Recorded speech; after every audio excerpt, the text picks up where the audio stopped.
ಪ್ರೀತಿಯ ಪ್ರಥಮ P U ಸಿಯ ವಿದ್ಯಾರ್ಥಿಗಳೇ, ಸ್ಪೆಷಲ್ಲಾಗಿ ನಮ್ಮ ಏನಂತೀರ ತಗೊಳ್ಳು ಕಾಮರ್ಸ್ ವಿದ್ಯಾರ್ಥಿಗಳೇ, ಎಲ್ಲರಿಗೂ ಕೂಡ ಮತ್ತೊಮ್ಮೆ ನಮ್ಮ ಯೂಟ್ಯೂಬ್ ಚಾನಲ್ಗೆ ಸ್ವಾಗತ.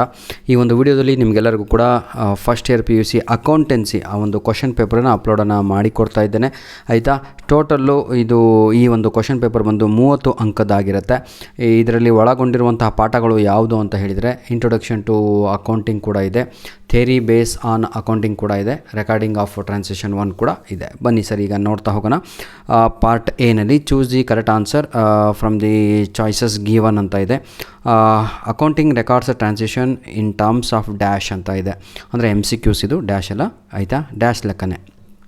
Right answer is monetary units ಅಂತ ಇದಲ್ವಾ, that is the right answer. Question number 2, my dear children, the basis of accounting in which revenue and expenses are recognised in period in which they are ನೋಡಿ earned or incurred and not when money is received or paid ಅಂತ ಇದೆ. ಇದಕ್ಕೆ accrual basis is the right answer, is accrual basis ಅಂತ. Question number 3 ನೋಡೋಣ. ಜರ್ನಲ್ records the transaction of the firm is and dash ಅಂತ ಇದೆ. Question number 3 right answer is chronological manner. Chronological manner option 3ಗೆ, question number 3ಗೆ ಸರಿಯಾದ ಉತ್ತರ ಏನಾಗಿರುತ್ತೆ ಹೇಳಿ ನೋಡೋಣ. Option B. ಬನ್ನಿ ಈಗ ಫಿಲ್ ಇನ್ ದ ಬ್ಲ್ಯಾಂಕ್ಸ್ ಕಡೆಗೆ ಹೋಗೋಣ. ಏನು ಸರ್ ಬರೀ ಮೂರೇನ MCQs? ಹೌದು, 3 MCQs, 2 fill in the blanks ಇರುತ್ತೆ, ಜೊತೆಗೆ ಮ್ಯಾಚ್ ದ ಫಾಲೋಯಿಂಗ್ ಇರುತ್ತೆ, 1 ಮಾರ್ಕ್ ಕ್ವಶನ್ಸ್ ಇರುತ್ತೆ. ಹಾಗಾಗಿ ಇದರಲ್ಲಿ ಕಡಿಮೆ ಬರುವಂಥದ್ದು ಎಲ್ಲರಿಗೂ ಕೂಡ ಅರ್ಥ ಆಗ್ತಾಯಿದೆ ಅಂದುಕೊಂಡಿದ್ದೇನೆ. Clear? Next, dash are the internal users of an organisation ಅಂತ ಇದೆ. ರೈಟ್ ಆನ್ಸರ್ ಈಸ್ ಮ್ಯಾನೇಜ್ಮೆಂಟ್ ಅನ್ನುವಂಥದ್ದು ರೈಟ್ ಆನ್ಸರ್ ಆಗಿ ಇರುತ್ತದೆ. Question number 5, dash system is not a complete system of maintaining records of financial transactions ಅಂತ ಇದೆ. Right answer single entry ಅನ್ನುವಂಥದ್ದು right answer ಆಗಿರುತ್ತದೆ. ಯಾವುದು? Single entry is the right answer. Clear?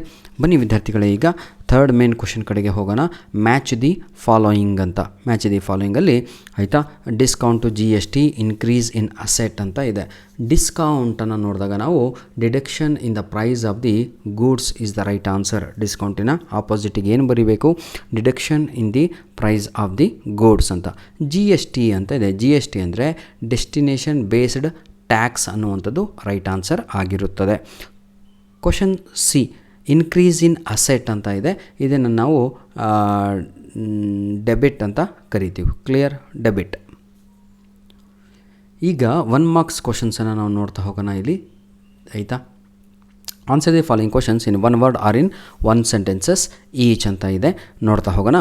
Voucher is not a documentary evidence of transactions ಅಂತ ಇದೆ. ಇದು false ಅಲ್ವಾ? False. Actually voucher is a documentary evidence ಅದು. ಆಯಿತಾ, ಬಿಸ್ನೆಸ್ ಟ್ರಾನ್ಸಾಕ್ಷನ್ನ ಎವಿಡೆನ್ಸೇ ವೋಚರ್ ಆಗಿರುತ್ತೆ. ಅದರಲ್ಲಿ ತಪ್ಪು ಕೊಟ್ಟಿದ್ದಾರೆ, ಹಾಗಾಗಿ ಫಾಲ್ಸ್ ಅಂತ ಬರೀರಿ ಮಕ್ಕಳೇ. ಆದರೆ ಬಹಳ ಜನ ವಿದ್ಯಾರ್ಥಿಗಳು ಟ್ರೂ ಅಂತವ್ರು, ಯಾಕೆ ಅಂತ ಗೊತ್ತಿಲ್ಲ. ಪ್ಲೀಸ್ ಕಮೆಂಟ್ ಮಾಡಿ, ನೀವು ಕೂಡ ಪಾಠವನ್ನು ಕೇಳಿರ್ತೀರ. ಎಕ್ಸ್ಪ್ಯಾಂಡ್ GAAP ಅಂತ ಇದೆ. Generally accepted accounting principles is the right answer. I repeat, generally accepted accounting principles. Clear? Part B ನೋಡೋದಾದರೆ ವಿದ್ಯಾರ್ಥಿಗಳೇ, 2 ಮಾರ್ಕ್ಸ್ ಕ್ವಶನ್ಸ್ಗಳನ್ನು ನಾವು ಇಲ್ಲಿ ನೋಡ್ಬೋದು. ನೋಡಿ, ಎನಿ ಒನ್ ಅಂತ ಇದೆ, ಡಿಫೈನ್ ಅಕೌಂಟಿಂಗ್ ಅಂತ ಇದೆ. 2 ಲೈನ್ ಬರೆದ್ರೆ 2 ಮಾರ್ಕ್ಸ್ ಸಿಗುತ್ತೆ ಕಣ್ರಿ. ಎಷ್ಟು ಈಸಿ ಇದೆ ನೋಡಿ. Accounting is the process of recording. ಹೌದಲ್ವಾ? ಅಕೌಂಟಿಂಗ್ ಅಂದ್ರೇನು? ಎಲ್ಲ ರೆಕಾರ್ಡ್ ಮಾಡ್ತೀರಾ, ಒಂದು ಬಾಕ್ಸ್ ಹಾಕೋ, ಅದು ಹಾಕೋ, ಇದು ಹಾಕೋ. ಹೌದಲ್ವಾ? Is a process of recording, ಏನಂತೀರ, classifying, summarising and interpreting the financial transaction of a business. ಒಂದು ಬಿಸ್ನೆಸ್ಸಿನ ಸಂಪೂರ್ಣವಾಗಿ ಸಮ್ಮರೈಸ್ ಆಗಿರ್ಬೋದು, ಕ್ಲಾಸಿಫೈಯಿಂಗ್ ಆಗಿರ್ಬೋದು, ಅಥವಾ ಇಂಟರ್ಪ್ರಿಟಿಂಗ್ ಮಾಡುವಂಥದ್ದನ್ನೇ ನಾವು ಏನಂತೀವಿ, ಅಕೌಂಟಿಂಗ್ ಅಂತ ಕರಿತೀವಿ.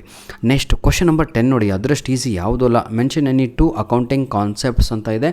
ಒಂದು ಬಿಸ್ನೆಸ್ ಎಂಟಿಟಿ ಕಾನ್ಸೆಪ್ಟು, ಇನ್ನೊಂದು ಮನಿ ಏನಂತೀರ ತಗೊಳ್ಳು ಮೆಜರ್ಮೆಂಟ್ ಕಾನ್ಸೆಪ್ಟ್ ಅಂತ ಬರೆದ್ರೆ ಮುಗದೇ ಹೋಯ್ತು ಕಣ್ರಿ. ಪಾರ್ಟ್ ಸಿ ಇಂದ ಅಂತೂ ಯಾರೆಲ್ಲ ಡೈಲಿ ನಿಮ್ಮ ಲೆಕ್ಚರರ್ ಜೊತೆ ಪಾಠ ಮಾಡುವಾಗ ಪ್ರಾಕ್ಟೀಸ್ ಮಾಡಿರ್ತೀರೋ, for them it is dead easy. 6 marks ಕ್ವಶನ್ಸನ್ನು ನಾವು ಪಾರ್ಟ್ ಸಿನಲ್ಲಿ ಕಾಣ್ಬೋದು. Each question carries 6 marks. Right any 1 ಅಂತ ಇದೆ. These questions are very very very very important. These questions are, I repeat, these questions are very very very important. Clear all of you? ಎಲ್ಲರಿಗೂ ಅರ್ಥ ಆಗ್ತಾ ಇದೆ ಅಂದ್ಕೊಂಡಿದ್ದೀನಿ ಮಕ್ಕಳೇ. ನೆಕ್ಸ್ಟ್ ಪಾರ್ಟ್ ಡಿಗೆ ಈಗ ಬರೋಣ. ಪಾರ್ಟ್ ಡಿನಲ್ಲಿ ನಾವು 12 ಮಾರ್ಕ್ಸ್ ಕ್ವಶನ್ಸನ್ನು ನೋಡ್ಬೋದು. ಈಚ್ ಕ್ವಶನ್ ಕ್ಯಾರೀಸ್ 12 ಮಾರ್ಕ್ಸ್, 12 ಅಂಕದ ಪ್ರಶ್ನೆಗಳು. ಇದು ನಮಗೆ ಪ್ಲಸ್ ಪಾಯಿಂಟ್ ಅಂತ ಹೇಳ್ತೀವಿ ನಾವು ಯಾವುದರಲ್ಲಿ, ಇದರಲ್ಲಿ ಅಕೌಂಟೆನ್ಸಿನಲ್ಲಿ. ಯಾಕಂದರೆ ಮಗು ಇಂಥ 2 ಪ್ರಶ್ನೆಗಳನ್ನು ಬರೀ ಸಾಲ್ವ್ ಮಾಡಿಬಿಟ್ರೆ ಸಾಕು ಪಾಸ್ ಆಗಿಬಿಡ್ತಾನೋ, ಅದೇ ಗ್ರೇಟ್ ಇದ್ರದ್ದು. ಗ್ರೇಟ್ ಥಿಂಗ್ ಏನು ಅಂದರೆ 12 ಅಂಕದ ಪ್ರಶ್ನೆಗಳನ್ನು ಸಾಲ್ವ್ ಮಾಡಿಬಿಟ್ರೆ ಸಾಕು ಮಗು ಪಾಸ್ ಆದ ಅಂತಲೇ. ಅಲ್ಲಿಗೆ ಜಾಸ್ತಿ ಓದೋ ಅವಶ್ಯಕತೆಯೂ ಇರಲ್ಲ, ಬರೀ ಪಾಸ್ ಆಗಬೇಕು ಅಂತ ಅಂದರು. ಧನ್ಯವಾದಗಳು. ಇದು ನಿಮ್ಮ ಈ ಕ್ವಶನ್ ಪೇಪರಿನ ಒಂದು ಬ್ಲೂ ಪ್ರಿಂಟ್ ಆಗಿರುತ್ತೆ. ಈ ಕ್ವಶನ್ ಪೇಪರ್ನಲ್ಲಿ ಯಾವ ಪಾಠಗಳು ಇದ್ದಾವೆ ನೋಡಿ. ಇಂಟ್ರೊಡಕ್ಷನ್ ಟು ಅಕೌಂಟಿಂಗ್ ಇದೆ, ಥಿಯರಿ ಬೇಸ್ ಆಫ್ ಅಕೌಂಟಿಂಗ್ ಇದೆ, ರೆಕಾರ್ಡಿಂಗ್ ಆಫ್ ಟ್ರಾನ್ಸಾಕ್ಷನ್ 1 ಕೂಡ ಇದೆ. ಆಯಿತಾ? ಧನ್ಯವಾದಗಳು ವಿದ್ಯಾರ್ಥಿಗಳೇ. God bless you all the best. ಯಾರಿಗೆಲ್ಲ ಈ ಪ್ರಶ್ನೆ ಪತ್ರಿಕೆ ಬೇಕು ನಿಮಗೆ ಗೊತ್ತಲ್ವಾ, ಇದೇ ವಿಡಿಯೋದ ಡಿಸ್ಕ್ರಿಪ್ಷನ್ ಬಾಕ್ಸಿನ ಕೆಳಗಡೆ ಉಚಿತವಾಗಿ ಈಸಿಯಾಗಿ ಈ ಒಂದು ಪೇಪರನ್ನು ಡೌನ್ಲೋಡ್ ಮಾಡಿಕೊಳ್ಬೋದು. ಧನ್ಯವಾದಗಳು.